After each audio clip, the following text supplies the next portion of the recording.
Welcome back sa Ride with Ryan. For today's video, bumisita tayo sa GAC Motor to check yung kanilang model unit na GS8. Lahat yan dadaanan natin, mapa interior, exterior, and performance. Kaya naman wag kang bibitaw hanggang sa huli. Malay mo magustuhan mo, diba? At least may ideya ka na.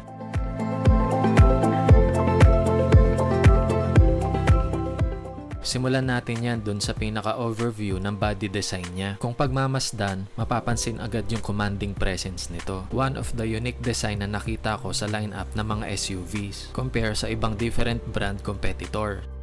Sa front fascia, mapapansin yung striking grille nito na combination ng dynamic design. Wing chrome grille ang tawag nila dito, which result na nagbibigay ng character niya para mas maging executive pa yung outcome nito. Malaki at malapad kapag nakita mo ito sa actual. Sa headlight pa lang, obvious naman, diba? Equip ito ng daytime running lights at LED headlamps. Eyes of the Concord headlight nga ang tawag nila dito. Ang laki at kakaiba yung styling niya. Kung titignan mo pa ito ng mas detalyado, parang may mga crystal pa siya sa loob. Hindi din siya yung typical horizontal type headlight, which means vertical type yung orientation ng pinaka-headlight nito. At yung sa may lower part ng kanyang front bumper, may additional ka pang tigdalawang chrome line para sa magkabilang gilid para mas madagdagan pa yung kanyang character at mas maging masculine patignan. Try nyo lang pagmasdan. Dito sa likod ay vertical type na rin yung orientation ng kanyang taillight. Para siyang H pattern kapag umilaw na siya. Kung titignan mo as a whole yung kanyang likod, etong taillights niya talaga yung nagbibigay ng definition sa kanya. Damay na din dyan yung dual exhaust pipe nito. Well, siguro para mas maging elegant ito tignan. Dahil na din dun sa pinaka-housing ng exhaust pipe niya. Ang laki at ang lapad niya kumpara sa mga typical SUVs na nakikita natin sa daan. Parang pwede mo na siya ikumpara sa Secret Service vehicle sa States in terms of size and dimensions nito. Considering na mid-size SUV lang ito, ibang usapan pa kapag full-size SUV. Mas ma-appreciate mo ito pag sa personal mo siya makita.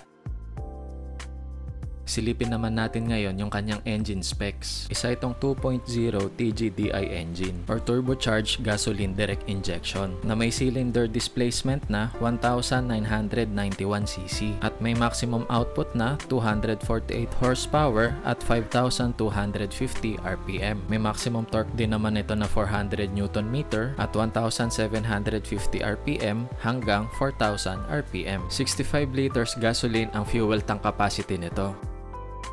Regarding sa kanyang fuel consumption, naglalaro ito sa 9 km per liter sa city at 13.2 km sa highway. Base lang naman yan sa mga nabasa ko. Yung ganyang value ng fuel consumption, nagva-vary pa rin naman yan depending sa driving habit natin. At malaking factor din naman yung traffic dito sa Metro Manila. 8-speed automatic transmission ito, front-wheel drive compare sa ibang Japanese brand SUV. Dalawang klase itong si GS8. Yung isa ay yung 4x4 at itong isa naman yung 4x2, which is itong nire-review natin ngayon. Nagkaiba lang naman sila sa tatlong bagay. Una, yung kanyang drivetrain niya kasi nga 4-wheel drive. Second ay yung ventilated armrest. At third, yung kanyang number of speakers. Sa 4x2 ay naka 8 speaker sound system, while sa 4x4 ay 10 speaker Alpine sound system. The rest ay parehas naman lahat. Oh, malinaw yan ha. Lumipat naman tayo sa kanyang side profile. Sa wheels and tires, equip ito ng 255, 50, R20. Two-tone na aluminum alloy wheels ito at Victra Sports 5 Maxxis tires ang gamit nito.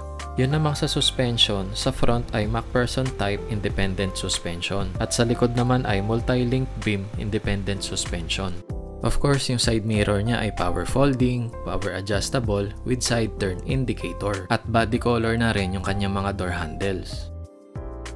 Isa pa sa napansin ko dito ay ang kanyang privacy glass. Hindi na kailangan ng tint dahil factory stock na ito. Unless na lang kung magpapa-additional ka pa para sa driver and passenger side. Simple at plain lang ang side profile nito. Yung pinaka-character line niya ang nagdadala dito. Included na rin dyan yung pinaka-body cladding niya sa paligid nito. At may additional ka pang roof rail para sa third-party accessory na ilalagay mo dito.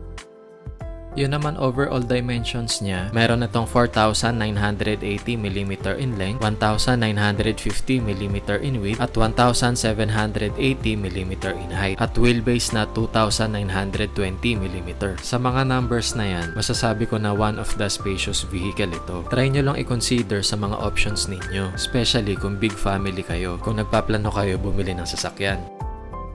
Sa driver advanced assistance system naman ay hindi ito magpapahuli dahil equip ito ng adaptive cruise control, traffic sign recognition system, full speed adaptive cruise control, forward collision warning, autonomous emergency braking, lane departure warning, lane keeping assist, traffic jam assist, at integrated cruise assist. O diba, ang dami? Yun naman sa safety niya, equip ito ng hill descent control, hill start hold control, electronic parking brake with auto hold function, tire pressure monitoring, electronic stability program, at hydraulic brake assist. Overall, yun na lahat yung makikita natin sa exterior. Ang eksaktong kulay naman nito ay speed silver. Check naman natin ngayon yung kanyang interior. Sa loob ay elegant naman talaga. Ito yung pakiramdam na every time na sasakay ka ay para kang nasa full-size SUV. Very precise ang pagkaka-layout sa interior. Even yung sa dashboard, andyan yung white stitching accent, soft touch leather material, at aluminum design finish sa side panel nito. At may LED lighting ka pa. Una natin i-feel yung kanyang driver seat. Syempre leather wrap na yan. Kung papakiramdaman ko, maganda yung grip nito sa kamay at may thumb rest na rin naman. Hindi rin naman issue kung flat bottom ito or hindi. Sa madaling sabi, good as multifunctional steering wheel mo na ito para sa voice command control, hands-free phone at iba pa. Equip na din naman ito ng paddle shifter, especially kapag naka-sports mode na tayo. Tilt and telescopic na rin ito. Adjust mo na lang according sa driving position mo. Sa 4x2, may tatlong selection para sa drive mode. Andyan ang Eco, Comfort, at Sport. At yung sa 4x4, since 4-wheel drive nga, may 6 siya na selection. Andyan ang Eco, Comfort, Sports, Sand, Mud, at Snow. Yung upuan sa driver seats, 8-way power adjustable seats na ito. Included na yung sa kanyang lumbar support. Pero yung sa passenger side niya ay 4-way power adjustable seats, which is better pa rin naman kaysa sa manual adjust. Para sa akin lang naman. Baba tayo. Pakita ko sa inyo yung upuan. Combination na siya ng leather at leatherette trimmed seat. Hindi na natin tinanggal yung buong plastic cover. Tinaas ko lang para makita nyo lang. At yung sa dashboard niya, inon ko na rin para makita din natin orientation nito. Equip ito ng 7 inches digital display instrument cluster. Maganda yung illumination nito, lalo na sa gabi. Pero hindi yung tipo na madedistract ka na while driving. Hindi ganun. Yung pinaka-infotainment naman niya ay 14.6 inches high-definition LCD touchscreen display. Ito yung tatlong driving mode na sinasabi ko kanina at equip siya ng mga driving assist system niya. Marami pang pwedeng ma-discover dito. Pinakita lang talaga natin yung pinaka-overview nito kapag naka-on siya. Try nyo na lang sa actual pag napabisita kayo dito sa GAC. Next na tayo! Yung sa may ibaba ng infotainment system, dito nakaposition yung sa may air conditioning niya at yung pinaka-wireless mobile charger nito. Hanggang sa shift knob ay nadadala niya yung pagka-elegante. Dito na din nakaposition yung push start button nito. Napansin ko yung cup holder nito ay nakatago dito.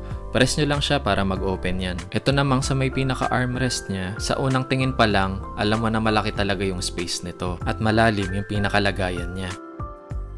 Sarado ko na, lipat na tayo. Kung mabitin ka pa sa storage compartment, dito sa may bandang ibaba ay meron pa. Kasama na dyan ang 12-volt socket at yung mga USB port for charging purposes ng mga devices natin. Yun naman sa may overhead niya, sa may sun visor ay equip ka na rin ng vanity mirror, both driver and passenger side. At sa gitna yung pinaka-controls niya ng panoramic sunroof, included yung sunglasses holder.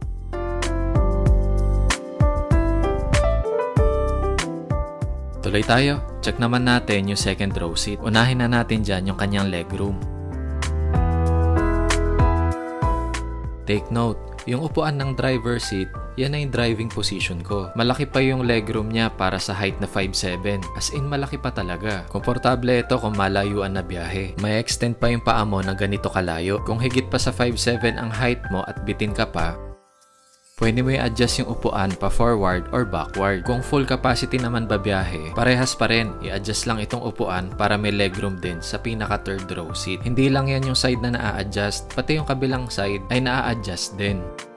Yung sa kanyang backseat cup holder, hanggang medium size ng tumbler ay kaya nito. Ganito naman siya kalapad kung dadangkalin natin. Dito na rin mapapansin yung kanyang panoramic sunroof. Hindi na natin binuksan dahil mag-a-against the light lang yung ating camera sa mga ilaw. Dito naman sa ibaba ay yung kanyang air conditioning control. May additional packet ka pa sa mga accessory mo at dalawa pang USB port para naman sa mga nakaupo dito sa second row seat. Yun naman dito sa third row seat, na-surprise ako na malaki pa yung legroom niya dito. Yung comfortability ng third row seats ay meron siya. To be honest, yung ibang SUV, may abnormality talaga pagdating sa third row seat. Flat lang yung flooring niya, unlike sa iba na medyo uneven, which result ng discomfort pag babiyahe ka. Mas may visibility na din yung mga nakaupo sa likod dahil mas malaki yung dimensions ng bintana niya. Given ka na din ng mga cup holder both side. Lipat tayo, check naman natin yung pinaka-cargo niya. Kung mapapansin, powered tailgate with automatic function na ito. Pwede din buksan gamit yung key fob niya. Hindi ako sure sa pinaka-cargo dimensions nito. Ang sigurado ko lang, kaya yung medium na luggage na hindi fino-fold yung third row seat. Now, kung hindi talaga kaya at marami ka talagang dala, that's the time na ifo-fold mo na ito. 50-50 split ko ano lang yung kailangan mong ibaba. Well, kung marami talaga, ibaba mo na both side para mas ma-maximize mo pa yung kailangan mong space. Same thing doon sa second row seat. Pwede mo siyang ibaba 60-40 split. Yun naman mga emergency kit niya ay dito nakalagay. Yung jack, yung wrench, at yung mga early warning device. Kung mapapansin, ang laki at ang lalim pa nito. So ang dami mo pa talaga pwede mailagay. Sarado na natin ha. By the way, ito pala yung SRP na pinag-uusapan natin dito. At this price level sa palagay ko ay reasonable naman. Sa pagiging spacious pa lang sulit naman na. Kukonsider din natin yung design, performance, and technology na naka-equip dito. Try to visit itong GAC para mas makita nyo pa ng actual itong GS8. If ever na may test drive unit sila, why not, diba? Para mas ma-appreciate pa natin. And that's the time na makakapag-decide ka kung kukuha ka ba or hindi. Try to consider GS8 sa options mo. For general inquiry, ilalagay ko na lang din sa description yung mga contact info nila, mobile number, email address, at iba pa. Available ang sales representative natin para sa'yo. Magaan at maayos lang sila kausap. O paano? Napahaba na ata kwentuhan natin. Asahan kita next content ha. Thanks for watching. Bye-bye!